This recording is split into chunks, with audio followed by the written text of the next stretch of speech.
కొలంబియాలో ఒక 2-3 ప్రావిన్సుల్లో వచ్చినటువంటి భూకంపం వల్ల ఇప్పటి వరకు 132 మంది చనిపోయారు. అందులో చిన్నపిల్లలు 3 ఉన్నారు.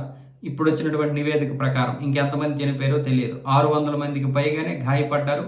కొన్ని వందల వేల మంది శిథిలాల కింద చిక్కుకొని ఉంటారని కూడా చెప్తున్నారు. కాలి అనే ఒక సిటీలోనైతే చోకో ప్రావిన్స్లో ఉన్నటువంటి కాలి సిటీలో 30 భవనాలు వరుసగా కూలిపోయాయంట. అందులో ఎంతమంది చిక్కుకున్నారన్న విషయం కూడా ఇంకా తెలియలేదు. ప్రస్తుతానికైతే 7.4 రిక్టర్ స్కేల్ మీద ఈ యొక్క భూకంపము 107 కిలోమీటర్ల కింద వచ్చిందంట. చోకో ప్రావిన్స్లో 107 కిలోమీటర్ల కింద వచ్చినటువంటి భూకంపం వల్ల ఇంత పెద్ద అలజడి సృష్టించిందంటే 10 కిలోమీటర్ల లోతు మీద వచ్చినటువంటిది అయితే ఇంకా చాలా పెద్ద భూకంపము, చాలా పెద్ద విలయం సృష్టించేది.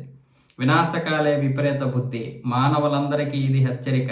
నీకు నాకు మన దేశం ఆ దేశం అని లేదు. జపాను ఈ భూకంపాలతో సహవాసం చేస్తుంది.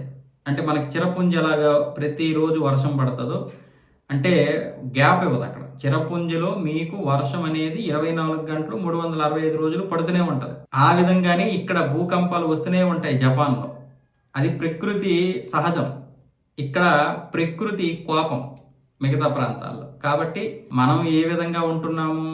మనుషులు ప్రకృతిని పాడు చేయగలరా అంటే ప్రకృతిని మనుషులు కాకపోతే ఎవరు పాడు చేస్తున్నారు? మనము ఇక్కడ ఒక 10 చెట్లు నరికేసి ఎక్కడో 4 చెట్లు మొలిచినంత మాత్రాన లేకపోతే నాటినంత మాత్రాన ఆ ప్రకృతికి ఇది అయిపోదు. ఇక్కడ ఉన్నటువంటి చెట్లు ఇక్కడే ఉంచాలి. అభివృద్ధి పేరుతో నరికేయడము, లేకపోతే నదులని చెప్పి డ్యాములని చెప్పి ఇష్టం వచ్చినట్లుగా ఇప్పుడు మళ్ళీ బోర్లు, దీన్ని ఏమి మనం ఆపలేము. కానీ ఇప్పుడు బోర్లు తీస్తున్నాము.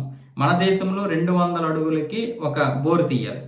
ఎటువైపు చూసినా 200 అడుగులు గ్యాప్ ఉండాలి. కానీ మన దగ్గర ఎలా జరుగుతుంది? ఒక్క హైదరాబాద్, విశాఖపట్నం చూసుకోండి, 20 అడుగులకి ఒక బోర్ ఉంది. అది కూడా 500 నుంచి 1000 అడుగుల వరకు లేదా 1500 అడుగులు కూడా తీస్తున్నారు. 20 నుంచి 30 అడుగులు ఒక్కొక్క దానికి గ్యాప్ ఉంటే నీరు ఎక్కడి నుండి వస్తుంది? దీనివల్ల డ్రై అయిపోద్ది. దీనివల్ల భూకంపాలు రాకపోతే ఏమొస్తాయి? ఏదో ఒక రోజు మనకు కూడా వస్తాయి.